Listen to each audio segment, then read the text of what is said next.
Seguimos adelante, queridos amigos, aquí en Telebuen Día, recibiendo con el gran gusto de siempre al señor director de rentas, Pablo Ferreri. Buen día, ¿cómo le va? Daniel, un placer como siempre estar aquí contigo. Igualmente para nosotros. Lo que decíamos respecto a la operativa de las oficinas de la DGI, hay una decisión ya adoptada.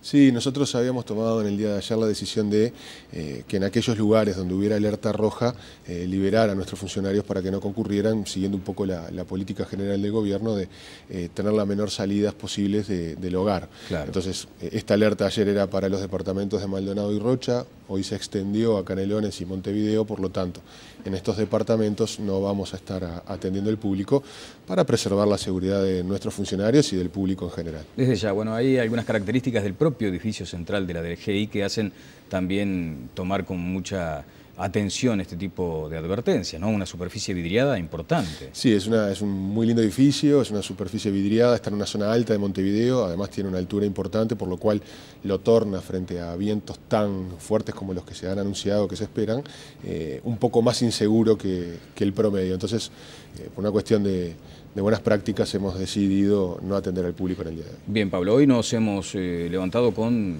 la noticia de este temporal y otra que ya tiene que ver más con la coyuntura y que lo involucra directamente, la firma de un acuerdo de intercambio de información tributaria con Brasil, que será refrendado en las próximas horas. Sí, esto, Daniel, va en la línea de la política de seriedad y transparencia a nivel internacional que nuestro país ha seguido desde siempre, y eso es importante destacarlo. Uruguay es un país respetado a nivel internacional, esto trasciende los gobiernos y es una política de Estado, es importante destacarlo, y en esa línea continuamos trabajando.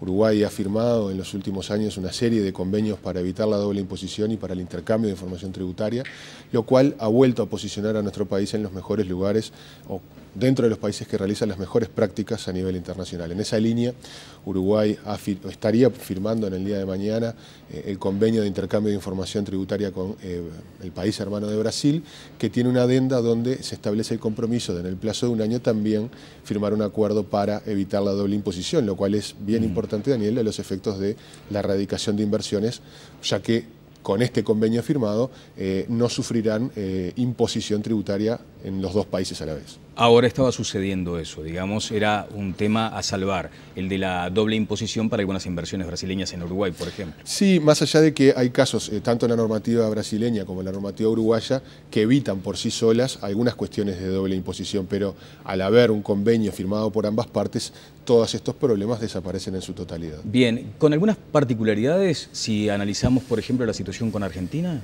Bueno, es que en realidad ahí, Daniel, si uno pusiera todos los convenios que ha firmado Uruguay y los analizara técnicamente sin saber con qué países que lo firmó Uruguay este convenio, cuál es la contraparte, diría al leer el texto que el convenio más beneficioso de todos es X, y X es el convenio que firmó con Argentina. El convenio que Uruguay firmó con Argentina tiene algunas cuestiones que se desvían del estándar de la OCDE, de los estándares internacionales de convenios, siempre en beneficio de Uruguay. Tiene cuestiones que, por ejemplo, no se permiten las inspecciones conjuntas en un mismo país, no está permitido el intercambio automático de datos, hay cuestiones que hacen a la retroactividad o irretroactividad del convenio, que lo hacen muy beneficioso. Por eso el convenio con Brasil tiene más semejanzas con los estándares tradicionales y el de Argentina tiene cláusulas realmente beneficiosas para nuestro país. Bien. Fue un convenio muy bien negociado.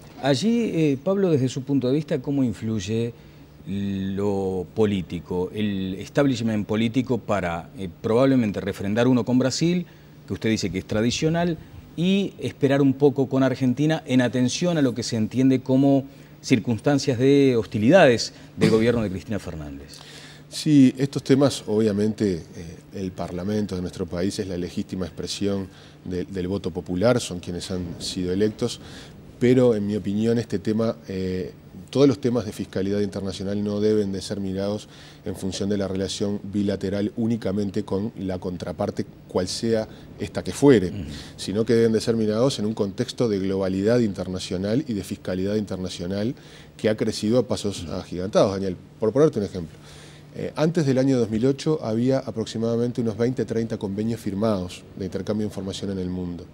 Hoy superan los 1000. Es decir, en 3-4 años la vorágine de este tema ha sido increíble.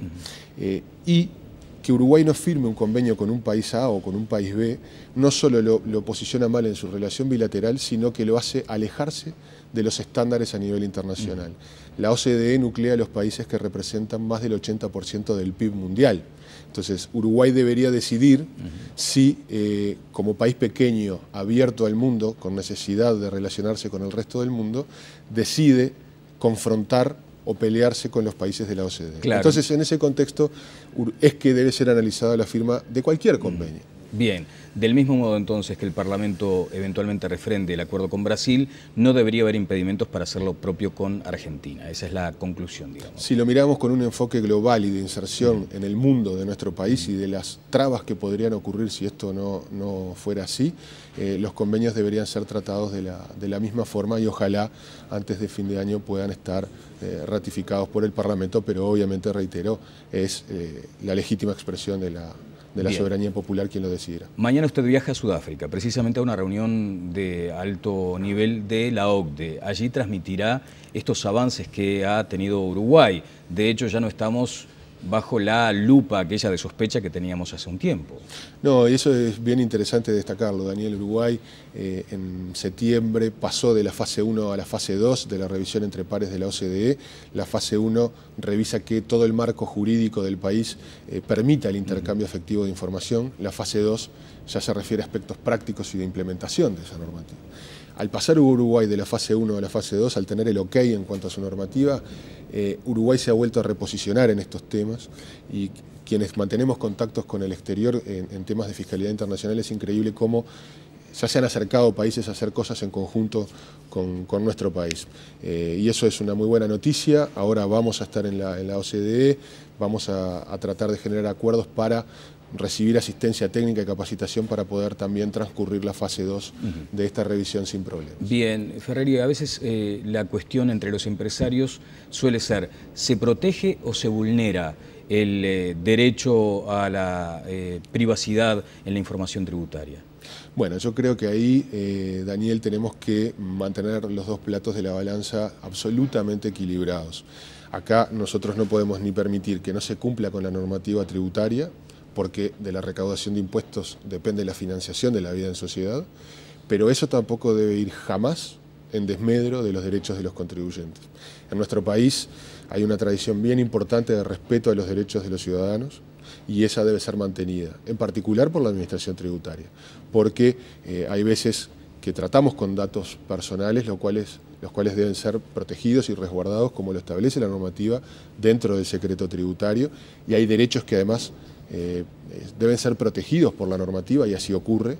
Por lo tanto, nosotros somos muy celosos en el cumplimiento de la normativa tributaria, pero también en el respeto de los contribuyentes. Es algo que nos caracteriza a los uruguayos y así debe continuar ocurriendo. Bien, últimamente se ha mencionado la posibilidad de que exista como un escenario que permita aumentar los impuestos a las rentas aquí en nuestro país. ¿Qué valoración hace respecto a eso? Porque además le voy a preguntar también sobre esa diferencia aparente entre el Ministerio de Economía y la OPP para fijar la política tributaria.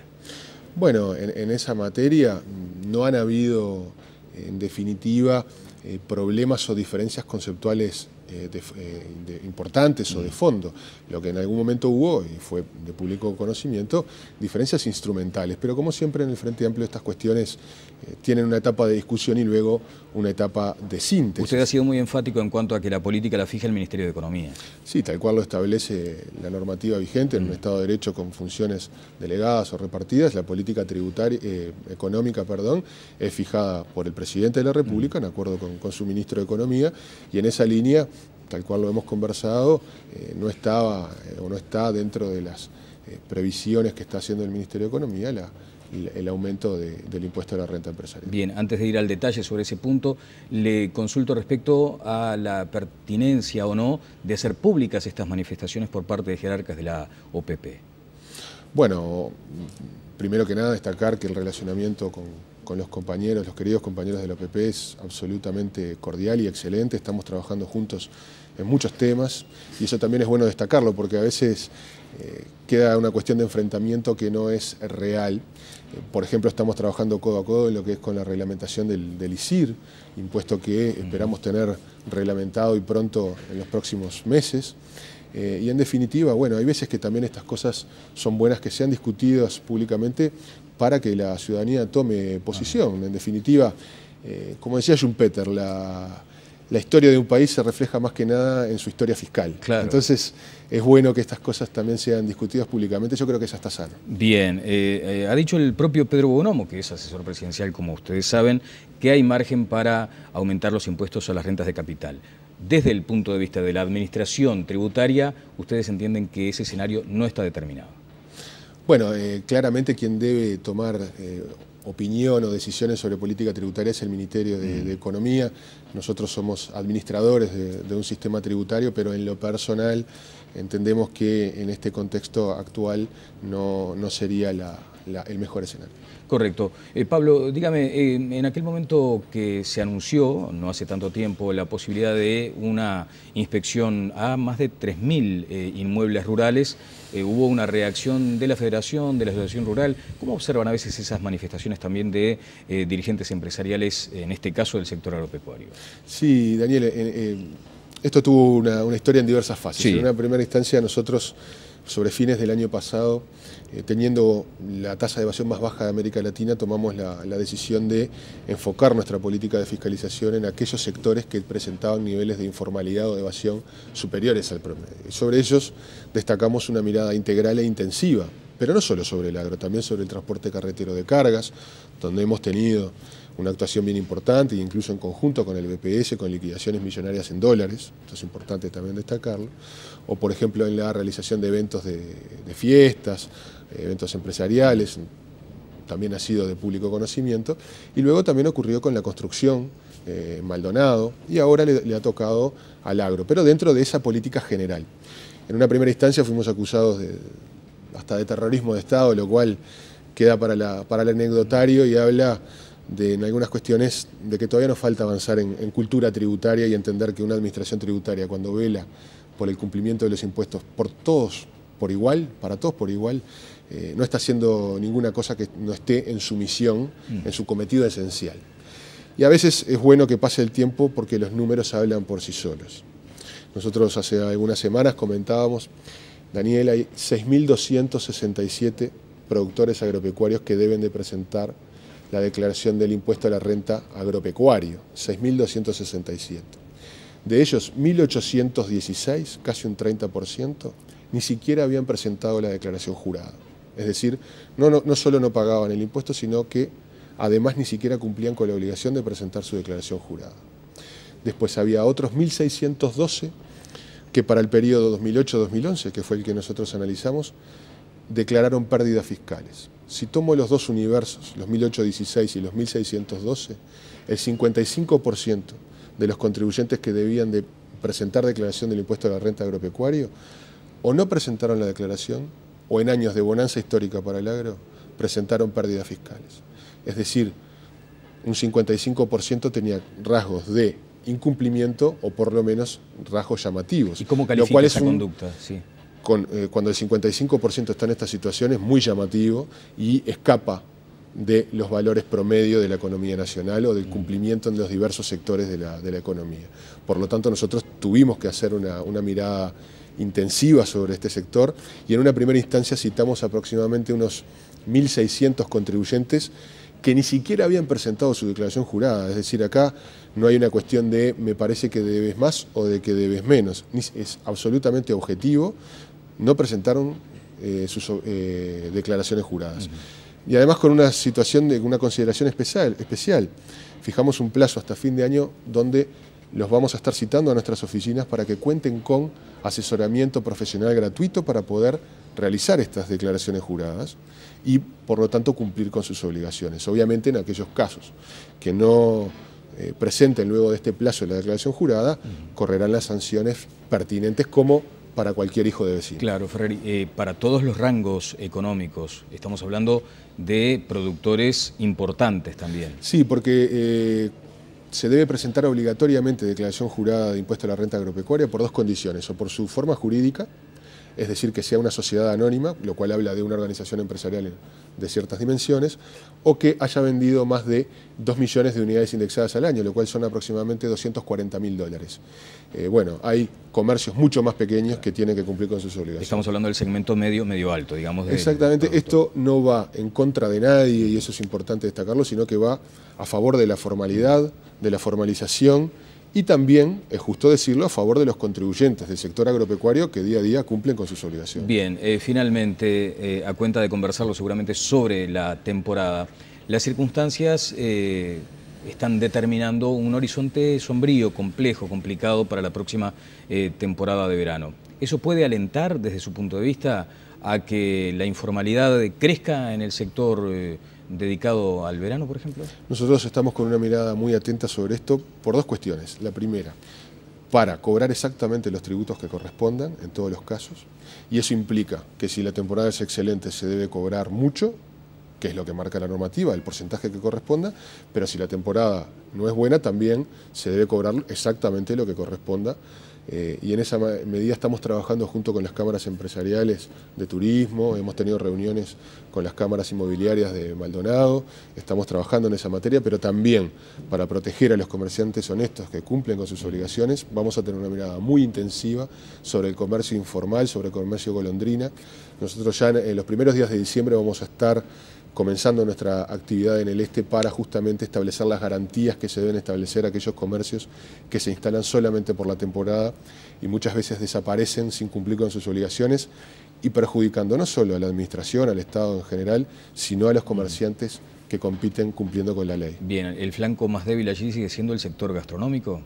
Bueno, el sector gastronómico, el sector de alquileres que no ocurren a través de los circuitos formales también es un sector donde vamos a estar poniendo una mirada importante, Daniel, sobre todo cuando este año se abre un abanico de opciones para alentar el turismo formal, como es, por ejemplo, el descuento de un 10,5% en el precio del alquiler para aquellos turistas extranjeros que paguen el alquiler con tarjeta de crédito. Bien. ¿La DGI hace aquella tarea de pesquisa, digamos, del detective que va y le pregunta al portero si tiene algo para alquilar? Bueno, en algunos casos no nos queda otro remedio que hacerlo.